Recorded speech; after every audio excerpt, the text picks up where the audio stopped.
Item number SCP-7795. Object Class Dependent. Special Containment Procedures.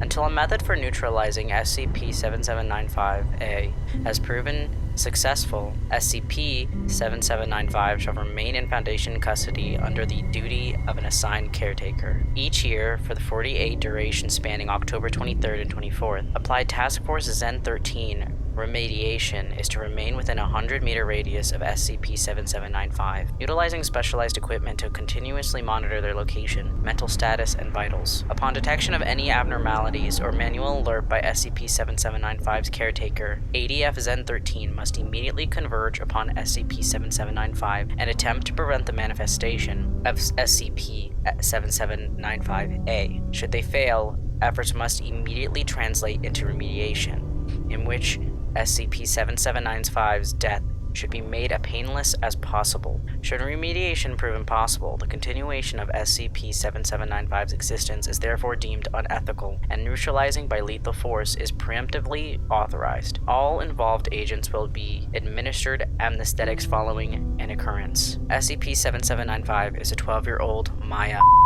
SCP-7795-A is a phenomenon which invariably results in the death of SCP-7795 on their 13th birthday. The day following their death, SCP-7795 will materialize in their bed, having de-aged exactly 1 year whilst retaining all memories of the previous lost year. This results in an annual looping effect. All attempts to impede or mitigate SCP-7795-A have resulted in failure, and efforts to suppress SCP-7795's memories thereof have similarly proven futile. To alleviate the compounding physiological and psychological effects associated with this event, SCP-7795 has been provided a Foundation therapist and has successfully convinced them that their birth date does not coincide with SCP-7795-A. Despite this, SCP-7795's mental health continues to deteriorate as occurrences of SCP-7795-A becomes increasingly traumatic. Notice from the Ethics Committee. The following documents denote gruesome depiction of the mutilations, deaths, and suicide of a child. Should one read through these documents and find themselves negatively affected by their contents, whether emotionally or physically, the Absolution from the Volatile Knowledge Act, AVCA, allows any employee not directly involved with an anomaly to seek out immediate amnesiatic treatment.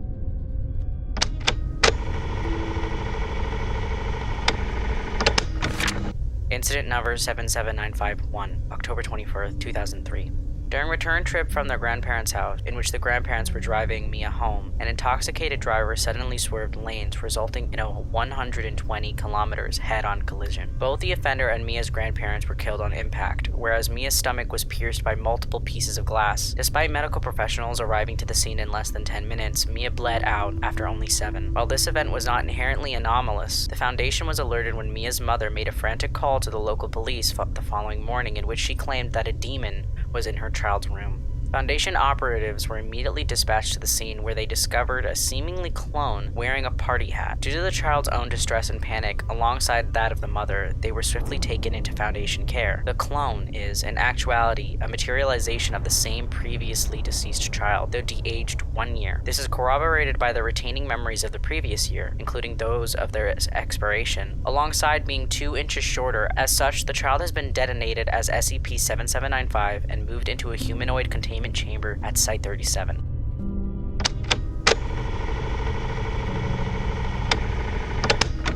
Since entering Foundation custody, Mia has expressed severe confusion, due in part to both memories of her death and their sudden detachment from their parents and friends. As their anomaly, SCP-7795-A, is not yet understood, and Mia is considered deceased outside of the veil, they have been amnesiac of all familial connections and other recurrent stressors. Attempts to remove memories of their death have failed, however, though I have since managed to persuade them that it is simply a nightmare.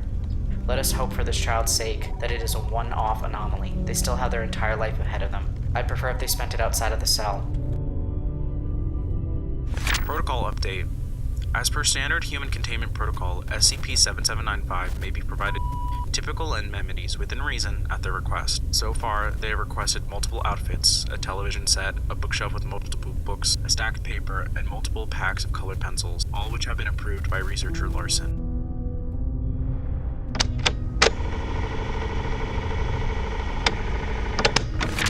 In Incident number 77952, October 24th, 2004. While eating lunch in Site 37's central cafeteria, Mia suddenly began choking, prompting the immediate response of multiple nearby personnel. Multiple attempts were made to perform the Heimlich maneuver, resulting in the breaking and fracturing of 4 separate ribs, though ultimately they proved futile as Mia expired 6 minutes after the occurrence, due to the both lack of oxygen and internal bleeding caused by a fractured rib puncturing a lung. The following morning, Mia rematerialized within their containment chamber, having once more de-aged a year. These rectification occurrences are hereby designated 7795 res events.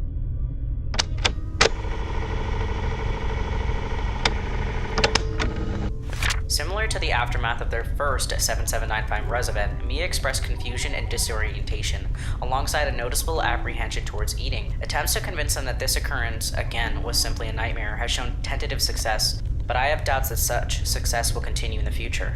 My team has suggested that the implantation of similar nightmares throughout their intermittent year of each event may help in disguising the actual occurrence. But I won't put a child through dozens of pseudo-deaths for the sake of upholding a lie. They deserve the best of us, not the worst. Protocol update. SCP-7795 must be supervised by at least one staff member at all times on October 24th. Should SCP-7795-A start to afflict SCP-7795, said staff member is immediately to notify Zen-13 for medical aid. Additionally, SCP-7795 is to be provided access to a Foundation therapist with a mandatory attendance of at least one session a week.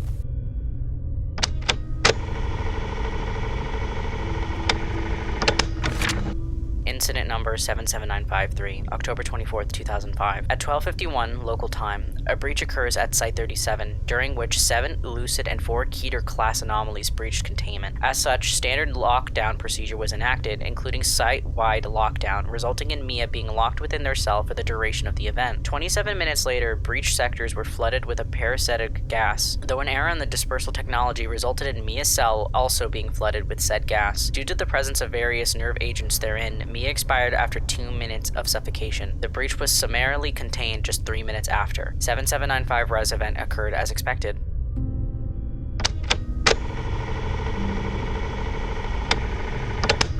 Following their revival, Mia has expressed acute symptoms of multiple breathing ailments, the foremost of which is asthma. While time and therapy will likely remedy such symptoms, I worry that this is a warning of things to come. They have already expressed a subconscious dread of the 24th, and if their deaths can lead to future conditions despite their seeming reset, well, I simply hope we don't find out. My team continues to suggest an implantation of nightmares, but I will deny each and every proposal. Pain for the sake of future relief is a foolish notion to force upon a child. They're already going through enough.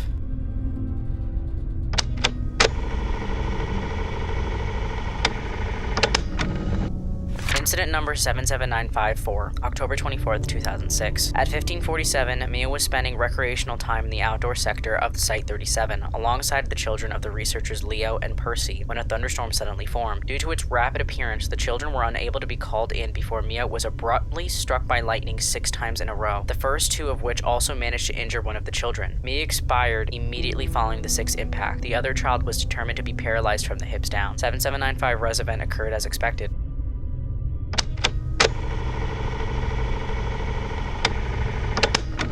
Mia awoke in a flurry of twitches and spasms, the likes of which were so extreme that Zen-13 had to immediately administer muscle relaxants. Even days later, however, their hand continues to tremble. I worry they may not stop, and yet that is only the half of it. Mia is regressing emotionally, and I fear it's out of guilt. Their friend was paralyzed, and even though we have avoided explaining Mia's anomaly to themselves, they still reason out that, somehow, the blame must fall upon them. They have sobbed themselves to sleep for the past 3 nights. Things have to get better. They must. Protocol update. Individuals unaware of SCP-7795's anomaly are not allowed within 10 meters of the SCP-7795 on October 24th as to avoid incidental injuries.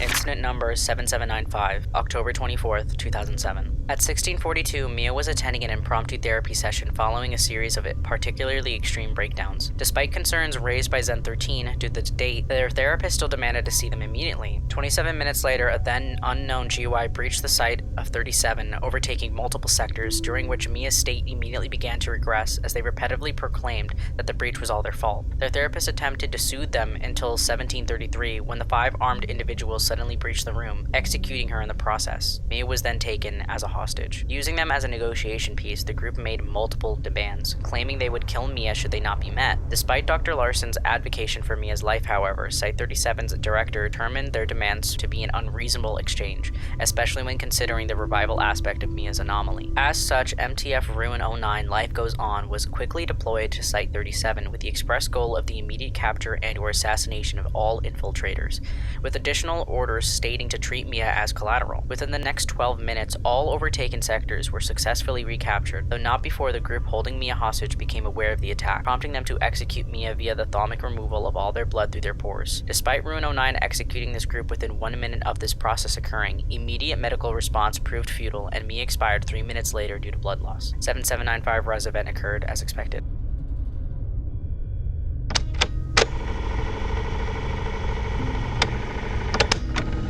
Mia was catatonic for approximately 48 hours following their manifestation, after which they remained selectively mute. They have also expressed an aversion to socialization and intense phobia of the color red. Attempts to remedy these effects are ongoing, but their newfound guilt surrounding the death of their therapist has made it extremely difficult to address said issues. I've been trying to help them myself, but progress is slow, to say the least. Thus far, Mia's only words have been, "I don't want anyone else to get hurt."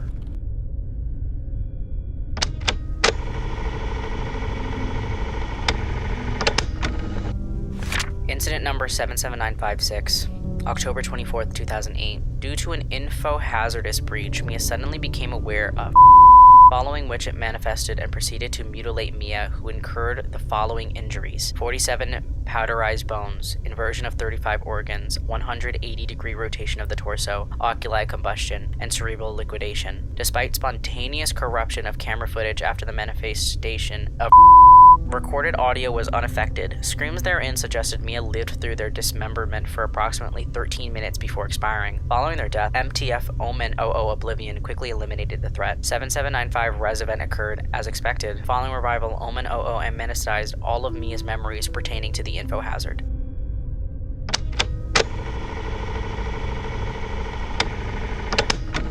Mia's state continues to regress, alongside general mental degradation. Mia continues to grow fearful of the world around them. Even dim corners seem to terrify them, requiring lamps and other light fixtures in most rooms they go to, simply to keep them from breaking down. It's no way for a child to live, in pain and scared. I will figure something out. I have to.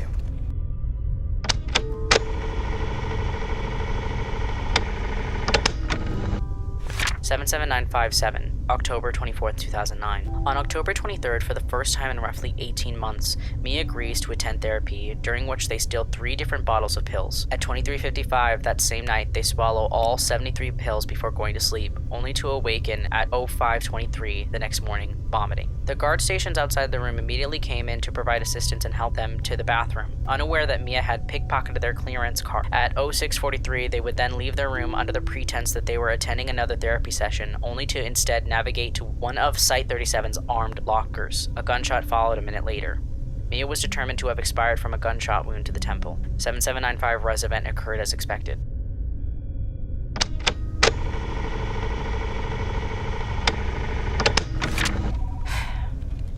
After manifesting, Mia begged me to let them die.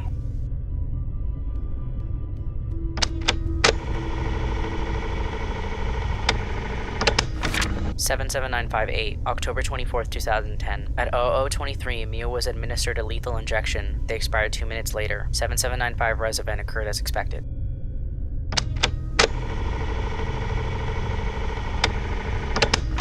Mia's manifestation following this incident was the most calm I've seen them in 6 years. They still wouldn't speak much, and their phobias were still as realized as before, but they seemed much calmer, almost peaceful. I should feel happy, overwhelming delight. But how could I rest easy knowing I ordered the death of a child, even if it was to give them peace? Protocol update. Following Ethics Committee deliberation, a routine has been instated in which SCP-7795 will be terminated in their sleep via lethal injection on October 24th.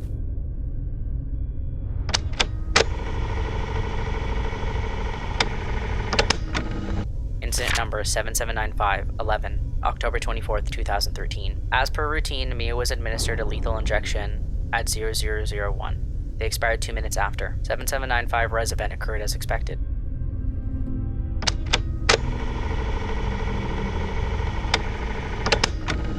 3 years of success. None of them have been easy, but it's hard to overstate Mia's improvement. Their selective mutism has all but disappeared, only popping up in now infrequent breakdowns, and many of their phobias have been reduced to vague fears by routine therapy. They seem as alive as they were when they first came to the site, jovial, happy, and brimming with life. Their paintings as of late have been wonderful to behold. Things are looking up.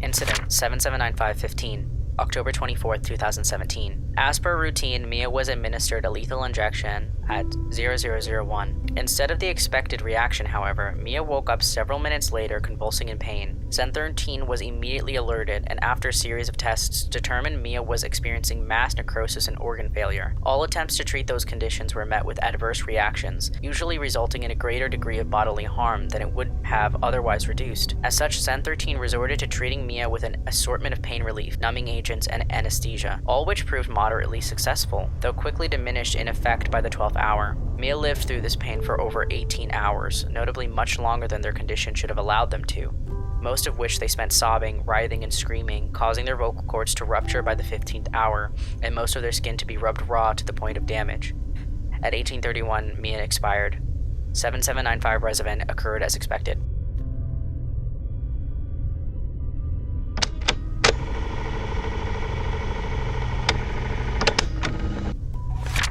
I held their hand for nearly 19 hours. I held their hand as they screamed and shook and cried and prayed for help, and I was helpless. All I could do was sit there and hope their pain would end for hours and hours. What did they do to deserve this? Since this incident, Mia's state has greatly regressed, further even than their state prior to the lethal injection program. They attend about 1 in 4 therapy sessions, have effectively cut contact with all friends, refuse to eat more times than most, and sleep over 10 hours each day.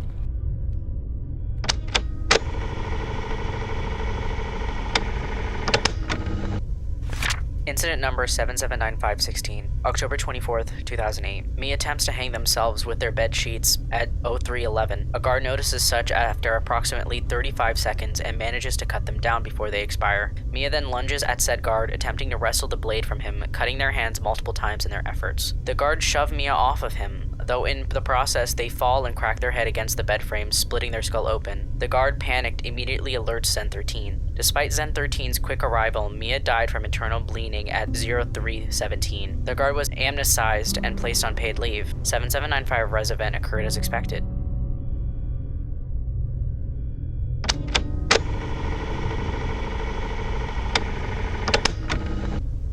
Mia has become entirely mute and emotionally distant. Alongside showing severe signs of general dissociation, they eat about once every day and seem generally unreactive to most conversation. They completely refuse to attend or even acknowledge therapy. They're slipping away and we're running out of options. Project Neverland Phase 1. Proposed by Dr. Larson, Project Neverland aims to neutralize SCP-7795-A through the use of temporal technology. She proposes that stunting SCP-7795's aging through localized temporal stasis will effectively keep them from reaching the age of 13, which is suspected to be the main activation requirement for SCP-7795-A. Following approval of Site-37's director, Selzen, the Department of Chronology, developed an MLTS device that will help SCP-7795 is Headsworth required to wear at all times.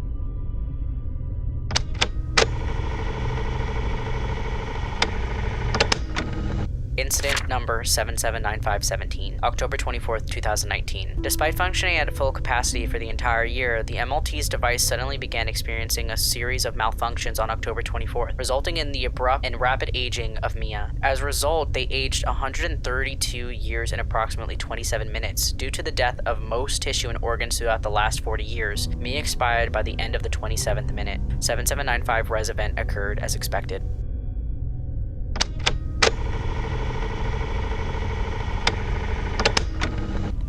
Mia awoke experiencing extreme levels of disorientation and appeared extremely distraught. Despite such, they were entirely unreactive to most stimuli. To date, they must be led most places and reminded to eat, though even this has proven unsuccessful most times. Either they've entirely blocked themselves away in their head, or there isn't much of them left. I will not lose them. Project Neverland Phase 2. Proposed by Dr. Larson, Phase 2 of Project Neverland suggests the use of Temporal Stasis Chamber, a device regularly used by the Department of Chronology, and therefore determined to be much more stable than the MLTS device previously used on SCP-7795. Following Director Selzin's approval, it was determined that SCP-7795 would be placed in the TSC 1 month before October 24th, during which they would be supplied oxygen and sustenance through a series of tubes, along with multiple added pain relievers and soothing agents with the hope of mitigating mental state degradation should a failure occur.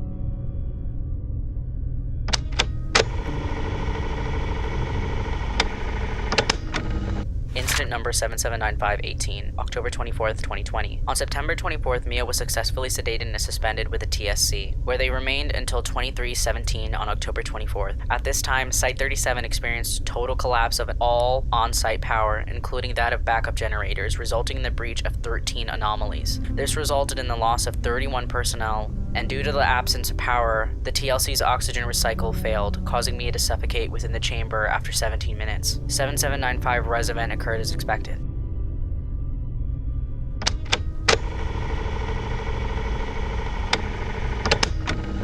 Mia reacts to no stimuli and is effectively comatose. As such, Zen-13 had placed them under life support, including continual routine medical care and supervision.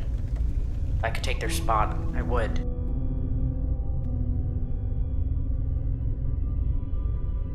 Project Neverland Phase 3. Proposed by Dr. Larson, she suggests that the continuous failure of temporal stasis suggests that being younger than 13 does not mitigate the anomaly. As such, she instead suggests the utilization of modified TSC to instead age SCP-7795 an entire year before October 24th occurs. Phase 3 proposes that this would be accomplished by aging them at a rate of 100 times traditional speed, aging SCP-7795 1 year in approximately 4 days. Following Director Selzin's approval, this was successfully carried out on August 5th and successfully concluded without incident on August 9th. No changes in mental status have yet been preserved in SCP-7795. They continue to remain on life support under Zen-13's supervision.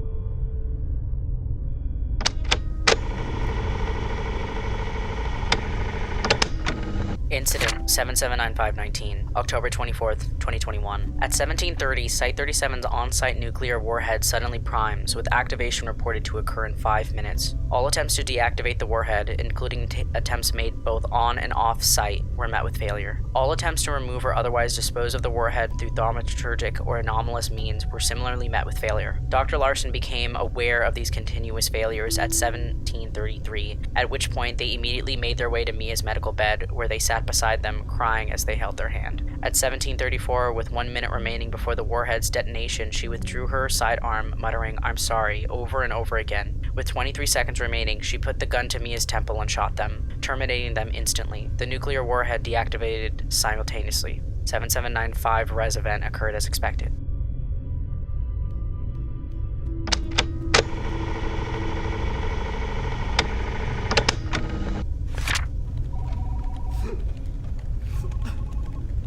I have nothing left to say.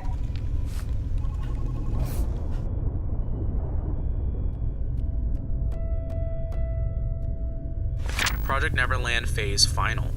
SCP-7795 is to be abandoned within a non-dimension, in which their expiration can either be said to occur or not occur. The Department of Surrealistics insists that this will neutralize their affliction by SCP-775-A, which will be unable to occur due to the cessation of SCP-7795's existence. This will result, unfortunately, in SCP-7795's termination. However, the Ethics Committee has deemed it the only remaining ethical solution available to the Foundation.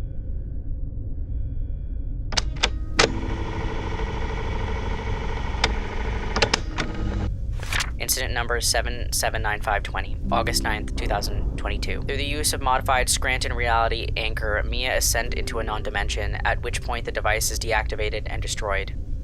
7795 res event has yet to occur.